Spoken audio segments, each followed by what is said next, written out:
Okay, all procrastination aside, let me share something with you. This is something that was shared with me. This video's 5 years old, and here's the channel down here, Kurimeo, Ahau. And he has this video titled Moses in America. Oh, I hope I'm recording. I hope the sound is okay, that everyone that needs me is satisfied.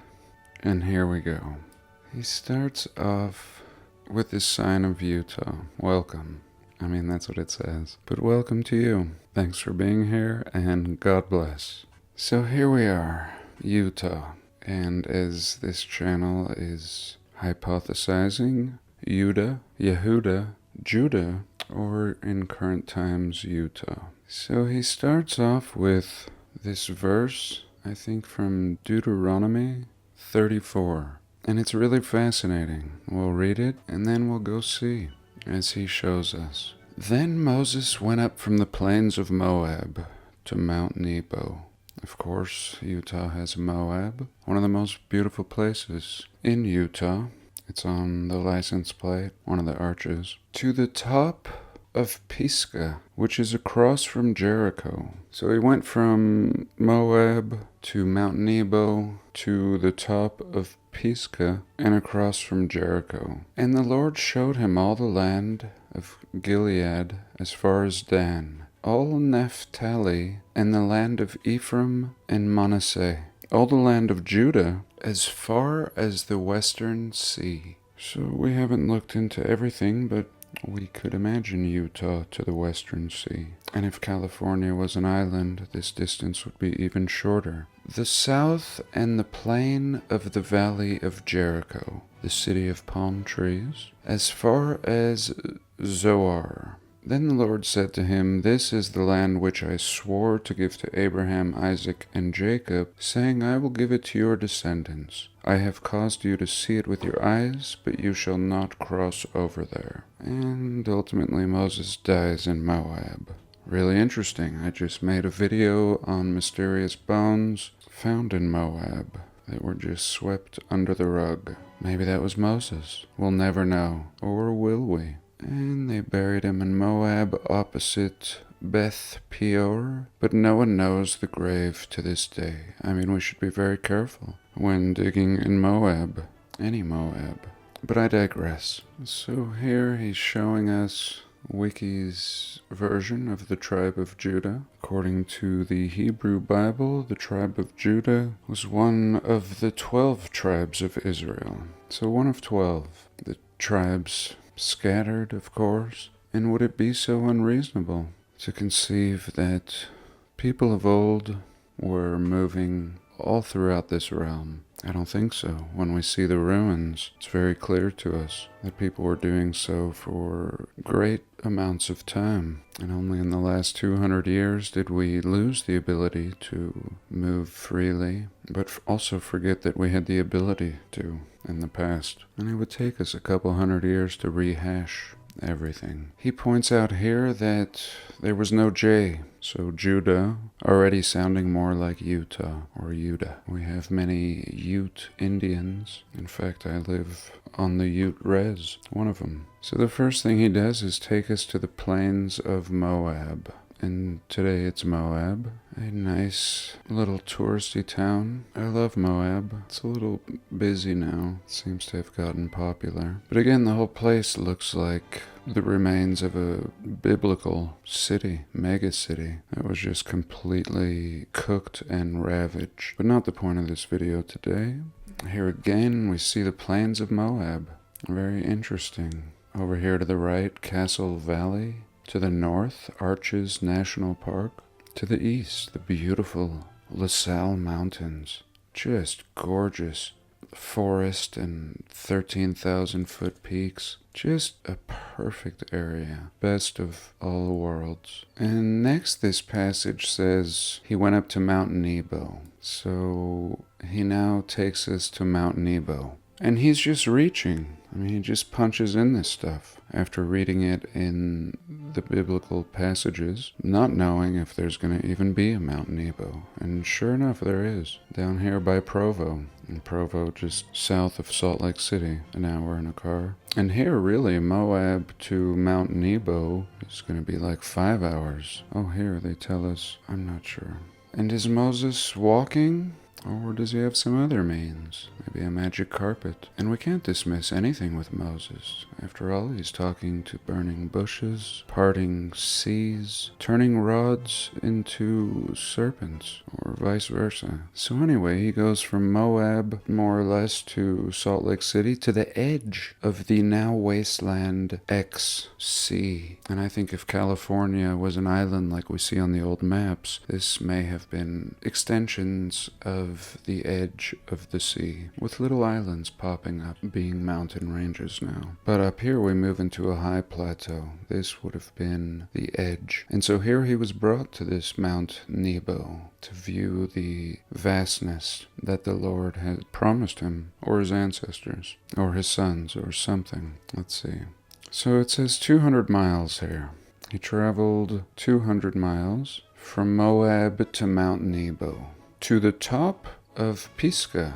I think Pisgah is a mountaintop. So here he's punched in Mount Nebo to Pisgah. From there he goes north, pretty much to Brigham City, even further north than Ogden. I mean, it's a little drive to Ogden from Salt Lake. It wouldn't be bad if there wasn't traffic. But here Moses went to Mount Pisgah. And again we have a Mount Pisgah. That's the most fascinating part, is that not only are there mountains that are lining up with this Bible verse in Utah or Judah. Of course, there was no J, so it would have been pronounced more like a Y. And sure enough, we have a path from Moab up here to Brigham City. Super fascinating. And Brigham, the founder, the supposed founder of Utah and all this. And how interesting. It's like they've replaced him in the narrative with Moses. And really taking this pilgrimage. And did they know? Did the writers of the new history, or the founders of Utah, for example, if we're using the mainstream narrative, did they just name everything according to the potential path of Moses? Can't imagine. I can't imagine. And in this community, we realize that many of these names have carried over, and many have been changed. Many places destroyed, and history erased and forgotten. But I'm going to have to bet on not by accident. Whether this is true or not, still, not by accident. Who named something Mount Pisgah? Not sounding very Mormon-like. And of course there will be a narrative. Elder Joseph Pisgah was the first to climb this mountain. Something like that. But here it is, and here it coincides with the Bible. And it says, the top of Pisgah, which is across from Jericho. Now from Mount Pisgah to Jericho. There we have Jericho. Not far from the Dugway Proving Grounds. If you don't know, the Dugway Proving Grounds are said to be, the new Area 51. All kinds of shady stuff going on out here, under and above ground and off limits. And here we have Jericho. And I've looked at these areas before, spotting all kinds of what I believe are ancient anomalies buried that we can see poking out, going back to some of my earliest videos, and it's out here in the southern Salt Lake wastelands here. And little did I really ever put it together. Little did I know I'd be on this path of Moses that has now led me back to Jericho. So sure enough, it's not like Mount Pisgah was not across from Jericho. It was across from Jericho. So now we actually know that this may potentially be a biblical city, all of these. The bones of Moses may be sitting in a gift shop in Moab, and absolutely fascinating. And in short, he just goes on and follows this path, and I'll leave a link to his video. But it completely corresponds. He goes everywhere, and we have corresponding cities following this biblical verse found in Utah. And how exciting. I really found it interesting. and thought you all would too. I think we'll discuss this a little more, but for now let's look at something else. And now we're going to move a little further west to California. I've been wanting to make this video for a couple weeks, and this is another video by I Am Kairos. One of a handful of channels, I think, bringing clarity and reason to this subject. And for me, just serving as the eyes and boots that I wish I had over here. So here we can see the remains of a castle up on this hill. And of course the Sutro Baths, or the former Sutro Bathhouse, is down here. And let's just go there real quick. Dum-de-dum-de-dum. Somewhere down here.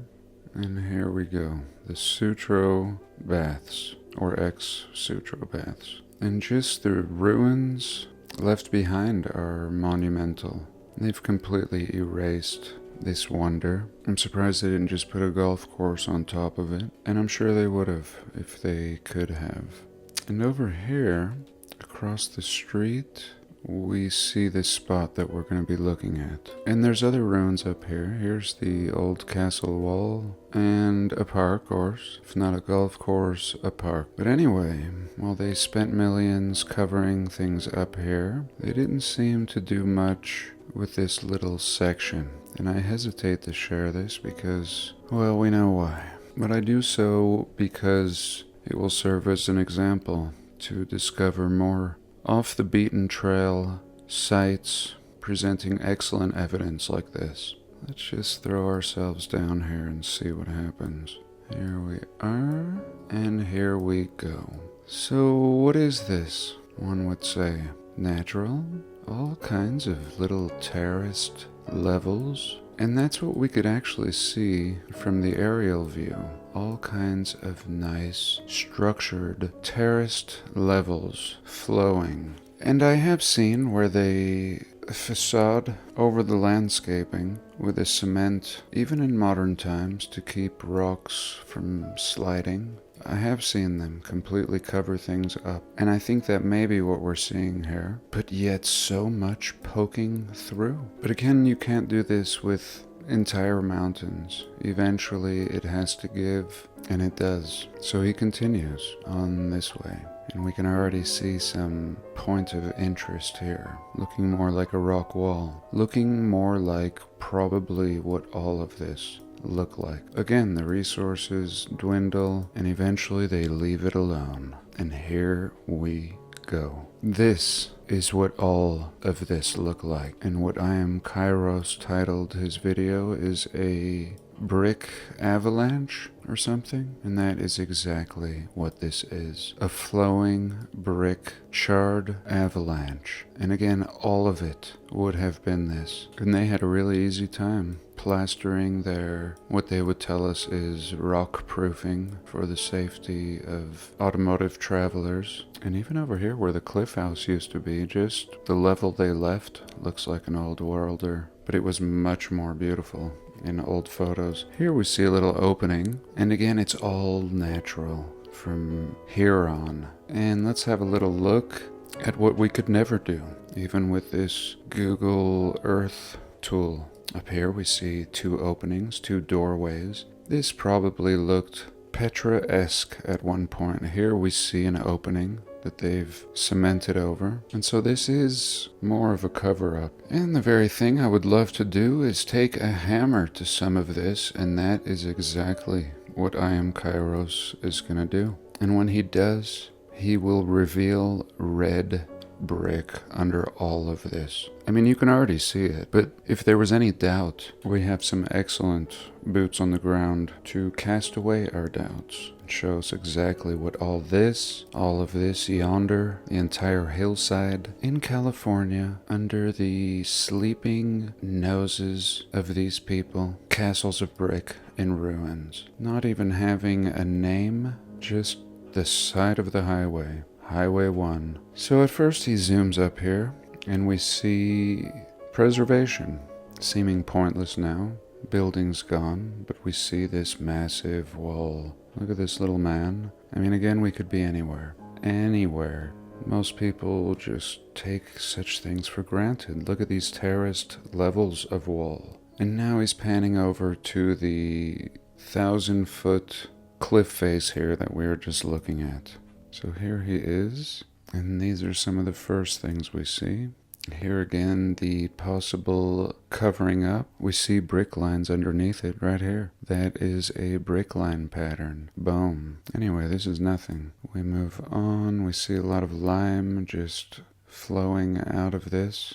And I've seen a lot of this, reminding me of like a zoo where they try to make the animals' prison look more natural.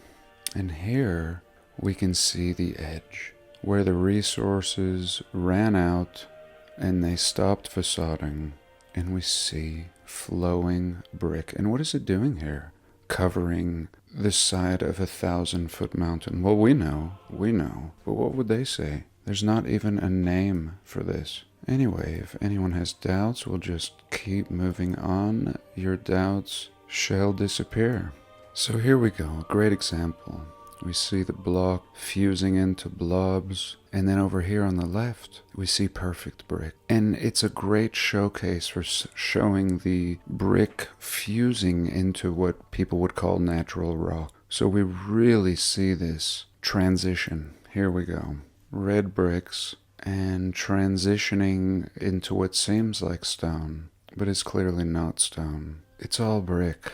And it's the edge of the land. This is the edge of the American Western landmass. Again, somebody might say, oh no, this is not brick. Wait till he breaks out with the hammer. Here again, just warming up. There we go. There we go. There's your first stamp. T-car down here. A stamped brick. A quality brick. And here he goes. Boom. First hit of the hammer. And look at this piece of brick. Just beautiful on the inside still. And here we can see another stamped one down here. And all of this is brick, just in different conditions. And just very grateful that he's out here with a hammer, dispelling any shadow of a doubt as to what we're actually seeing. So here he's just off the road. As we saw, it's the whole mountainside. Here we're closer to that building. And this is some of my favorite research. Just a collaborative piece of work here. And I would love to do this with any of your boots on the ground. Everyone can obtain the evidence we're looking for. So here again, here's just a great example. And we can see the disfiguring of the brick and the tree, just verifying about how long ago this was. Not too long. And here we can see the flowing of brick, the seams disappearing, and any more becoming unrecognizable. And in some spots any less, and revealing stamped bricks. And he shows a lot of them. And a lot of different materials here. This would be interesting. This almost has an epoxy kind of look to it. But again, brick above, below, and look at that. All of this, different conditions, some of it just looking like stone. And he's learned by now, doing this, where to hit the rock, where to separate, where the seam is, even when it's kind of covered up. And just unbelievable. This would have been like a passageway. And here again, this is some of the worst condition of the bricks. 1, 2, 3, and then just going blob, just going completely soft. And back here we see like a wavy fusion and some more of this yellow, some more of this yellow. Unbelievable. This condition. Here again, a great example. Brick, brick, brick, losing its shape, bricks on their side. This one going blob. Come on now. Come on. This one going blob and soft. This one going what people would tell us is polygonal. No, this wasn't carved polygonal. This is a brick gone blob. Melting. Anyone tell me I'm wrong. Anyone at all. Look down here. Reshaping. Here is polygonalism at its finest. Explaining it all. Different parts heating to different temperatures. And down here, everything just turning solid rock. Solid rock, at least the entire right side appearing to be a solid rock. And here, if we didn't see the pattern all around it, we wouldn't know. And yet this was also brick. All the stages revealed in this one photo. And screenshot. Very, very important photo right here. You know who you are. Sorry. Just a very important photo. Not the most important photo in the world because there will be zillions of photos like this to come. An avalanche, as I Am Kairos has titled this video. And here we go again. This section going mostly blob, but still revealing bricks within the core here. And bash, there we go. A nice hit with a hammer, in case there's any doubt. And that's cool, hitting this yellow stuff, really seeming strong and solid, almost sulfuric. I'm just not sure. And here he's hitting it. It's very solid, more solid than the brick melt surrounding it. So what was this core? I'm not sure. What an awesome boots on the ground this is. We can see bricks on their side. This area really getting rocked hard. And then he points the camera up higher. And we've looked at a lot of these anomalous coastlines before. And I've taken a lot of heat for it. But as of today, I'm glad that I pushed the issue. Because it's clear as could be now. Look how this old piping is petrified and also fused into the rock. And all of this, you have to understand all of this is brick. And I hope you understand by now. Let's see a square one up here. Pockets of preservation. And again, we're not going to watch his whole video. I suggest you watch the whole thing. But when he pops into this stuff, it's red as could be within. Here, zooming into this, I don't know what, you tell me. And we see little bricks. Look at the bricks just popping out as randomly as could be. This looks like some sort of beam or something. Unbelievable. These are uncategorized ruins, American ruins. Here, a little spiral. Look how fascinating that is. So this is one of the coolest things ever. If you're in the California area, I suggest you go check this spot out. Let us just document this area to no end, especially when we see their cover-up over there on the other side. See what they're capable of doing. And here we go. Just bring a hammer and a nice pair of boots. So you can see an opening in here, and we see nice bricks stacked. So this little shelter acted as a preservation element. Here, look at this little corner. And no doubt this was a building with concrete, brick, metal, everything. And it just got cooked. I'm just so absolutely confident in this evidence today. This is some of the best evidence. And I was going to reach out to everyone and ask for the best evidence. Perhaps there's even better than this. I'm sure there is. But that's what we need. I look forward to going through this video and just taking 1,000 screenshots for evidence. This is California evidence. And again, we just looked at Utah being a biblical city. Here you go. California, promised to the future generations of Moses. And all this has come to pass. Here are the ruins. We're not even told they're ruins. People think this is a mountain. Let me know if you think this is a mountain. If you think it's natural, maybe lava was pressing out bricks. I mean, I understand people being uncertain if they haven't seen great evidence. But please, if you are uncertain, anyone, Darth, anyone? Okay, so anymore I feel like I'm just beating a dead horse. But it's just so fascinating. What do we do? Well, I don't think we really do anything. We share it. We would share it, I guess. What will you do? I think it's enough to just know, to share with people who have the ears and eyes to see. Where is all this going? What do we do? Something I propose is to build a city. I've talked about it before. It's something I've wanted to do for over 20 years. But now that it seems like more important. And the city could have a great library and an amphitheater, coffee shop, affordable and luxury housing, and maybe just guest speakers and different events going on. I'm gonna do it. I'm actually working on it right now. And some of you know that I've mentioned it before. And that's all. I mean, what really can we do? once we see through the illusion of what this realm really is, not natural, the illusion that we're not flying through space, the illusion that everything we're told is a bunch of BS, the understanding that there are resets over and over again. In my opinion, there's nothing else to do but to start from scratch, to start over. And to some extent, I've done that as much as I can in my life. I live off the grid, but I would wish to have a community that would fare a chance of preserving the true history. At the very least, to have a nice community to live alongside, at the very least, but a community that may have a chance of enduring.